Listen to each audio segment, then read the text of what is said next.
President Trump now signing that historic Gaza deal. Let's listen in. Some were brought in and some were not. And they're working out to find out where those bodies are. It's hard to believe that you even have to say something like that. It's so sad. It's so sad. But what's not sad is that we have finally, after, I guess they say 3,000 years, I've heard from 3,000 years to 500 years, but whatever it is, it's a lot. But this was the one, this was the granddaddy of them all. And frankly, I thought this was probably going to be the toughest, and maybe in many ways it was, but we had a lot of good talent. Steve Witkoff, Jared, Marco, and Pete, and General Kane was so great.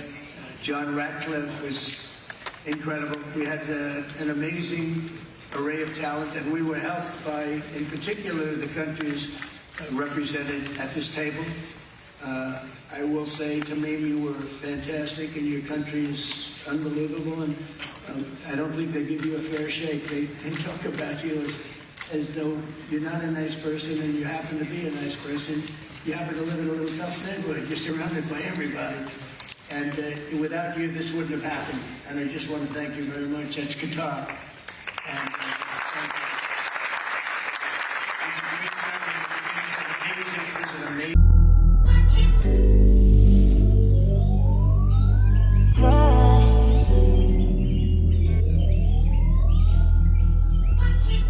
Double up.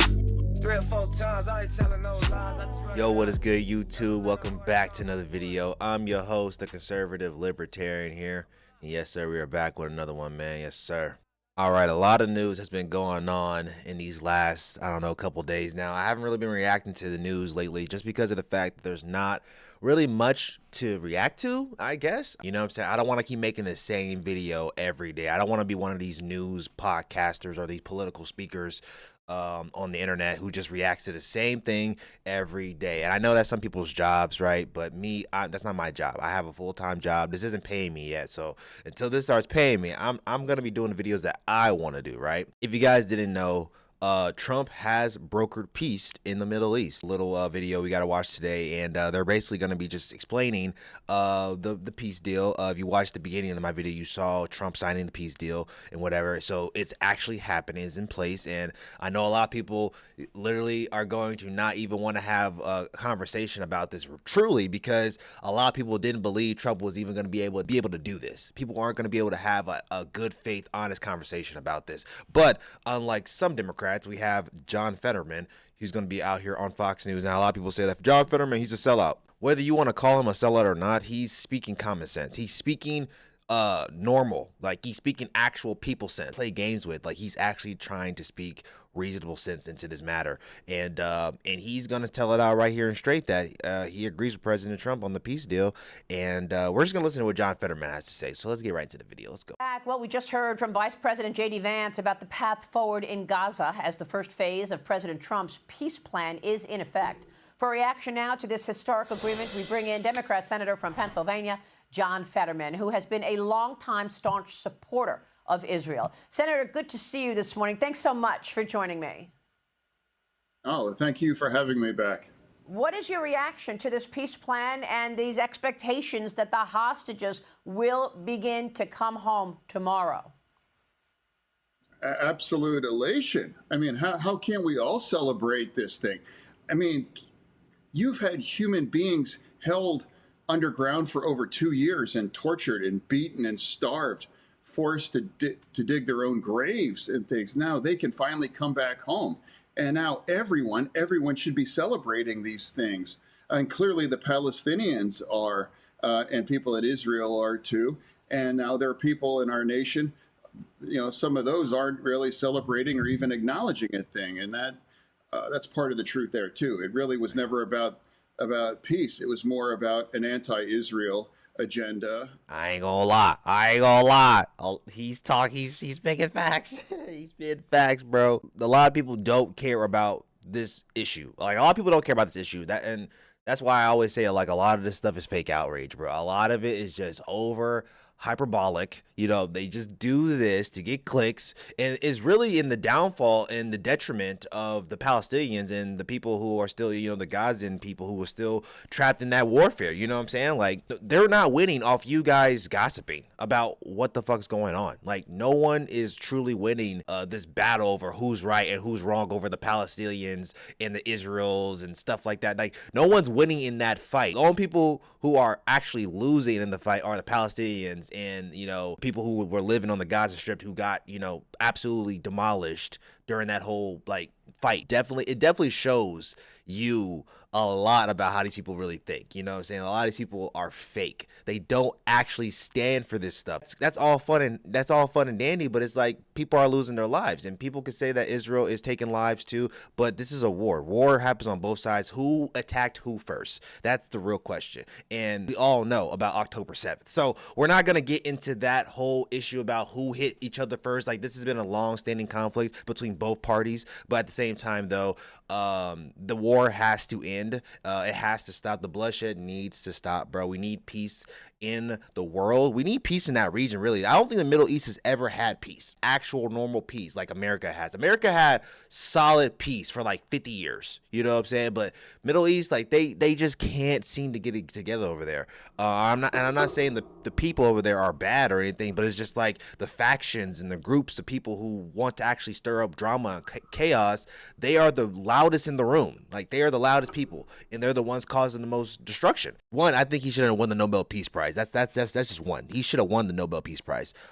Salute to the girl who won that Nobel Peace Prize. But I'm just saying, like, Trump should have got that, especially after this whole deal. Like, come on, bro. Like, the dude is doing the right thing. He's trying to do the right thing, and people are still going to sit here and try to hate on him when he has solved the conflict that Kamala Harris and Joe Biden could not have even dreamt of solving.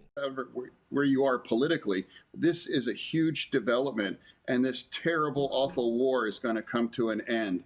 And now you can rebuild Gaza, and these families are now reunited. Like, that's a big thing, and it's a strange time if you can't celebrate this. Yeah, and I saw your tweet, you know, congratulating Facts. President Trump on this incredible moment in time. It really is a head scratcher, as you see some people just refusing to acknowledge what an incredible moment this is after this 2 years.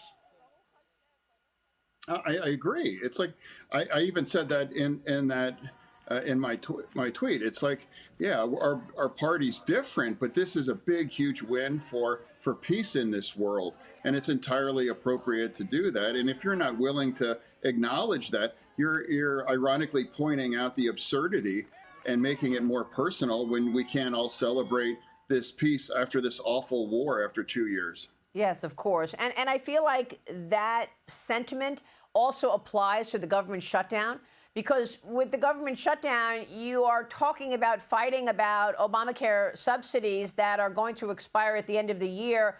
But you're seeing a real impact. We're worried that people are not going to get paid on October 15th and on October 20th. Is this all political as well? Because remember what Senator Schumer said just this week. Watch this. Yeah. Each day, our case to fix health care and end the shutdown gets better and better, stronger and stronger, because families are opening their letters, showing how high their premiums will climb if Republicans get their way. They're seeing why this fight matters. It's about protecting their health care, their bank accounts, their futures. For some reason, why did that feel like he was trying to say, it's hard to explain what he just did there. It's like he's trying to basically say that the government shutdown is a good thing because people's premiums are going to be going up. So then that way, the people whose premiums are going up, they can sit there and blame the Republicans why they didn't cooperate with the Democrats and what they wanted to do, when it's actually the other way around, that the Democrats are not complying with what the Republicans want to do. Because let's be serious, and I don't want to really get into all these like super divisive arguments, but it's like, bro, they won the House, they won the Senate, right? They won the presidency. You guys need to get on board. This is the problem. You guys are fighting the American people. And a lot of people don't want to acknowledge that, oh, no one really supports Trump. People, they have a buyer's remorse. No one really likes Trump. His approval rating's in the tank, which his approval rating is not as good as his last presidency. I will agree on that. But we are living in different times, right? So it's not the same. And then on top of that, the world has gotten more polarized as time has gone on, especially as Democrats have been in office.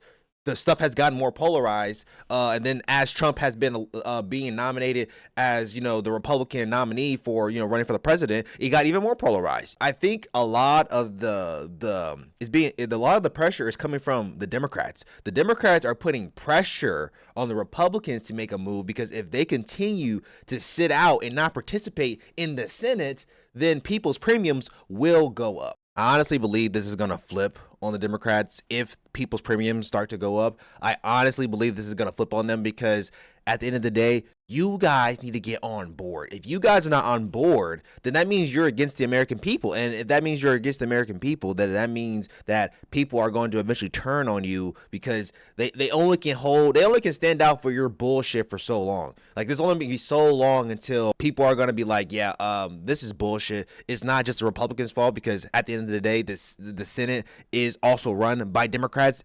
Even in the minority, they still need to vote for certain things to happen, right? So for them to not vote is them saying fuck you, basically. Excuse my language. Have we seen Chuck Schumer or Hakeem Jeffries out here commending Trump, or AOC out here commending Trump, or Elizabeth Warren, or, you know what I'm saying, any of these prominent Democrat figures? Are we seeing any of them come out and say, yeah, Trump, you did the right thing here by brokering peace? Kamala Harris, is there anything? Pretty fake. I'm not even Republican. I'm conservative leaning, though. I'm conservative leaning, but I could also lean to the left if there was a good candidate. And I make this clear every time.